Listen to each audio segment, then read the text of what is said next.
The only way we're going to be able to turn things around is through mass action. This country isn't going to come back into our hands just because we showed up to vote last November. And you can see that the other side is organized and determined, and even though they represent just a small percentage of the American people, they are determined to extend the 8-year nightmare that we've just gone through. And the only way to stop that, to make sure that the majority is heard, is for us to become active and involved in local organizations, show up ourselves to those town hall meetings, have our voices heard, be visible. The revolution isn't going to happen from just tweeting.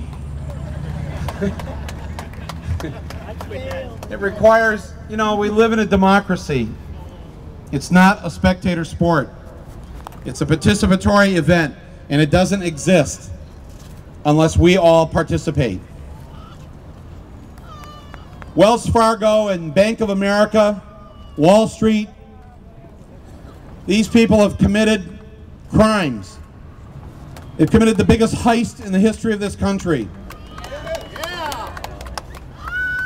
And they were facilitated and enabled by our members of Congress, including and especially members of the Democratic Party. Nancy Pelosi will be starring in my film. You will see her on the silver screen in about 10 days. And I mean, even though people like her have done good things, if we don't keep their feet to the fire, they're never going to really look out for our interests, because we can't compete with the money that they're receiving from Wall Street and from corporate America. They're there to do their bidding. When it looked like Barack Obama was going to win, Wall Street started throwing a ton of money at him, to the point where his #1 private contributor became Goldman Sachs. Nearly $1 million in campaign contributions. More than any other private entity or employees of a private entity giving money to him for his campaign. So he's at his own crossroads. Is he going to do what's right for the people, or do what's right for the people on Wall Street who gave him that money? I'd like to expect and demand that he do what's right for us, the people who voted him into office. Are you with me on that? I mean, it was a great day last November 4th. We ended 8 years of utter misery. But if the misery continues, but with a different face, one of the worst things that's going to happen from that is all the people, especially young people, who got involved in the election last year are going to throw up their hands and say, what's the use? Why bother anymore? All politicians are alike. If the Democratic Congress and President Obama don't understand that, they're going to do more damage to our participatory democracy if they are just the same old song, but a kinder, gentler version of it. So it's up to us to hold their feet to the fire. After Franklin Roosevelt was elected, he promised to bring Social Security, create this new idea for old people.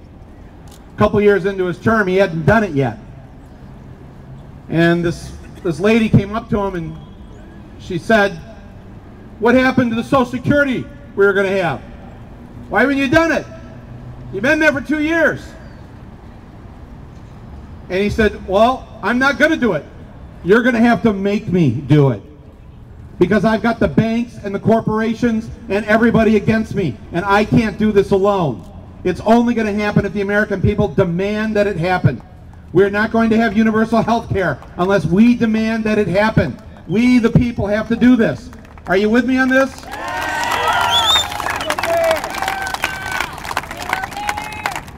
And we have to stop acting like a bunch of crybaby liberals. At the first sign of the Republicans have crawled back out of their hole and they show up at the town meetings all angry, we're like, oh, we're not going to get universal health care now, look at this, oh. You know, it's like we fall apart at the first sight. They're not the majority of this country. They're not even close to it. The American people spoke loud and clear last November. They were sick and tired of the status quo. They were promised change, and the Democrats in Congress and President Obama were expecting you to bring that change to this country right now.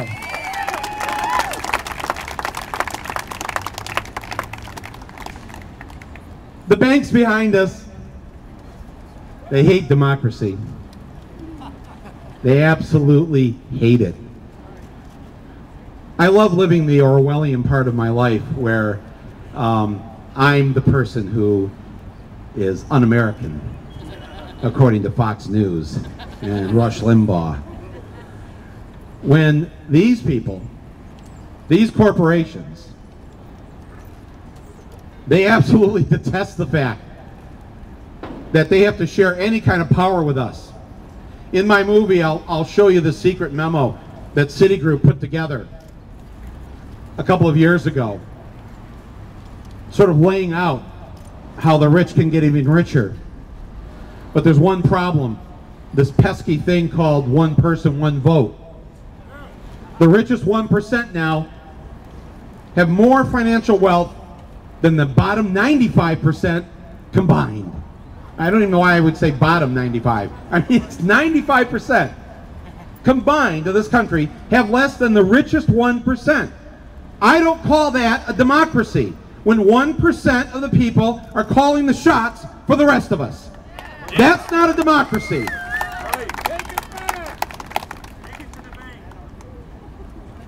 You know, most of us were raised with an ethical, a moral code, whether you were raised in a certain religion or whether your parents just taught you right from wrong.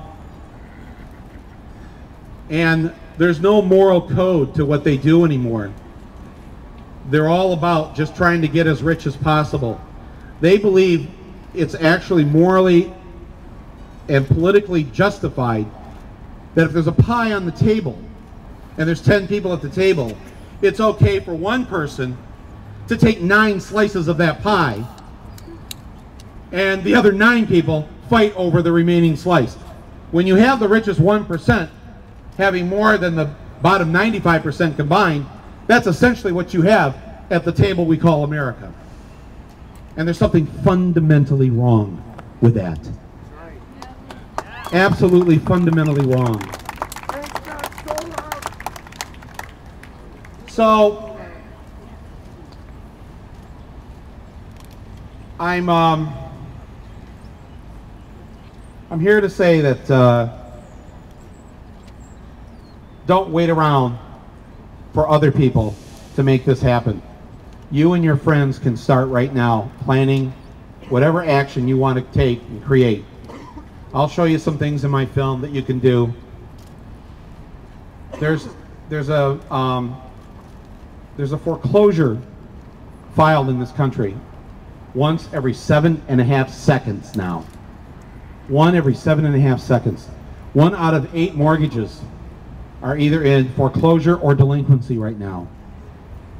The official unemployment rate is near 10%. Unofficially, it's probably closer to 20%.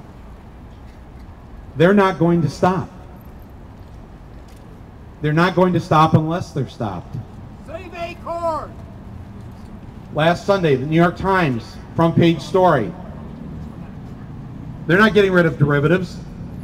They found a new place to gamble with our money, on life insurance. In other words, they're going to take bets out against us, hoping that we die before our time so that they can make money off of our deaths. It just gets sicker and sicker, doesn't it? And they'll continue to do this unless we demand that our elected representatives do and act accordingly to the will of the people. And if they don't, They must be removed from office, and some of you need to think of running for office. Somebody, one person, needs to think about the people need to be heard. The people's voices are not being heard in Congress right now, and some of these people have to go in next year's election. There's no doubt about it. Do it, Mike. So,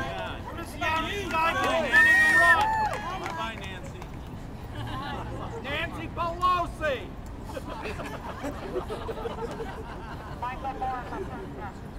no, I want to live. I want one of you to do it. Somebody who's not on the Bill O'Reilly list.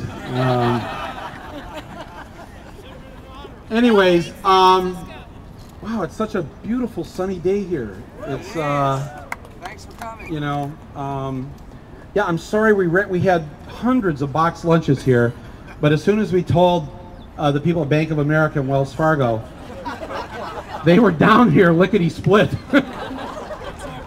And really, right, they took, right, one banker took 9 boxed lunches.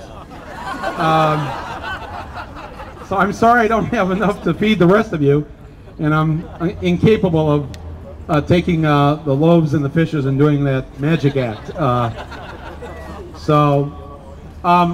But I'm here today. We're going to have the San Francisco premiere of my new film, Capitalism: A Love Story, tonight at the Clay Theater. And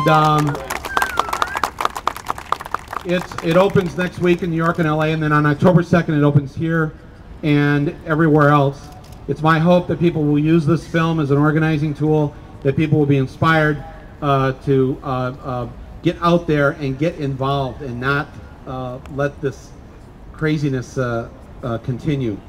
I spent the last year and a half on this movie. I'm going to show you some things nobody has shown you. I'm going to bring you the evening news you don't get to see on the evening news. And we're going to go after all the right bastards who've created this kind of misery in this country where so many people are in foreclosure and losing their jobs. But it's also a comedy.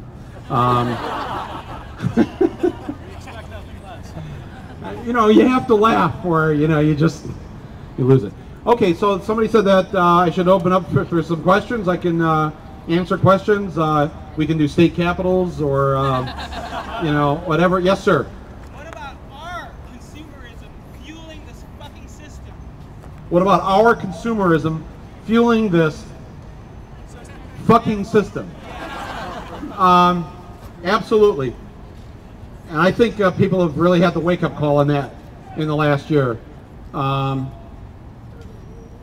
You know, when I was of college age, there really weren't credit cards. People didn't have credit cards. Somebody might have had a Shell card for gas or a J.C. Penney card for the department store, but there weren't credit cards. First day of college, they've got all the tables set up. Now, why are they doing that to you at 18 years old? To get you into credit card debt. And I believe the last statistic I saw that the average college student, 4 years later, graduates with an average of $6,000 of credit card debt with no job.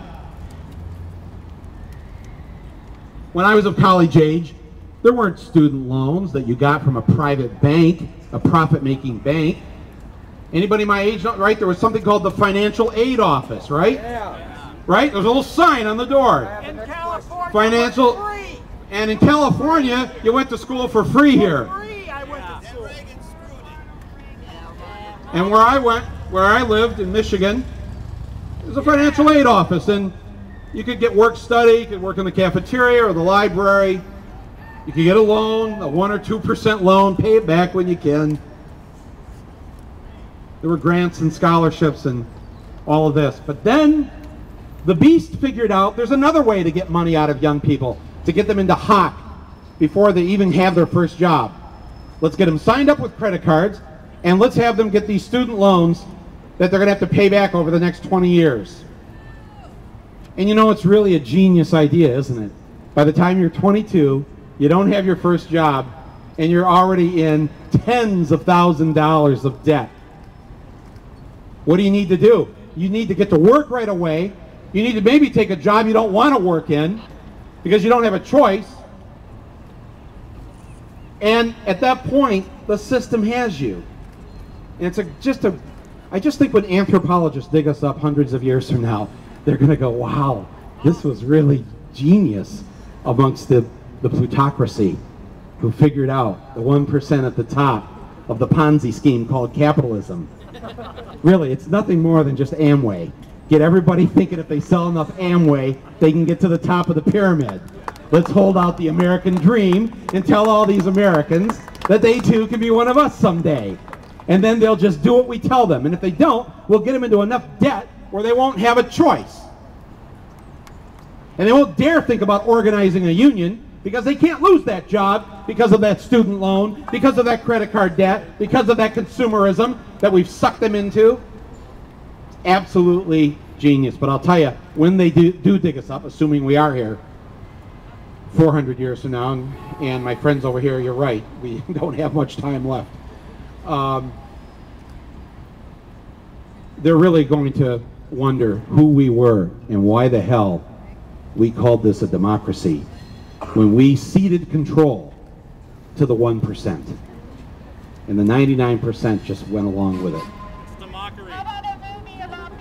Can I use that? Yeah, use it. All right. Good comedy, right?